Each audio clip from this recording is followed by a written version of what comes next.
You're watching Mirror 7 News. Stay informed, stay ahead for more news. Have you ever thought about how a neighborhood can bring people together or tear them apart? Netflix's new documentary, The Perfect Neighbor, directed by Geeta Gandhir, delves deep into this question through the shocking story of Susan Lawrence, a woman whose actions changed an entire community in Ocala, Florida.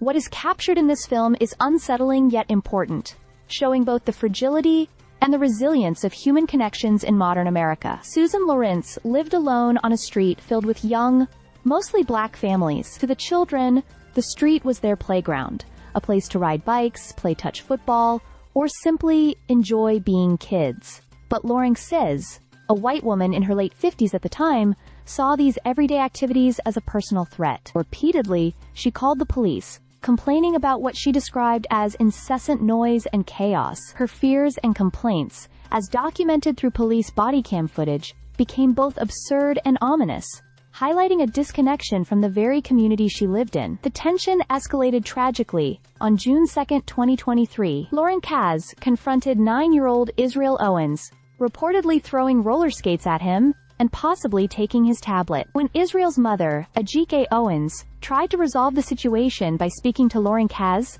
she was fatally shot through her apartment door. The aftermath was complicated by Florida's Stand Your Ground law, which Lauren Kaz invoked in her defense. Critics have pointed out the racial dynamics at play, noting that laws like these are statistically more likely to favor white perpetrators over black victims. Lawrence Kaz was eventually convicted of manslaughter and sentenced to 25 years in prison, but the tragedy had already left a lasting scar on the community. What Gandhir's documentary emphasizes, however, is not only Lawrence's extreme behavior, but also the cohesion of the neighborhood she sought to disrupt. Parents and children relied on each other, creating a network of trust and shared responsibility. The film shows that while unstructured outdoor play has been declining across the United States due to fears of safety, increased surveillance, and social isolation, the neighborhood in Ocala still maintained the social fabric that allows children to develop empathy, emotional intelligence, and self-confidence.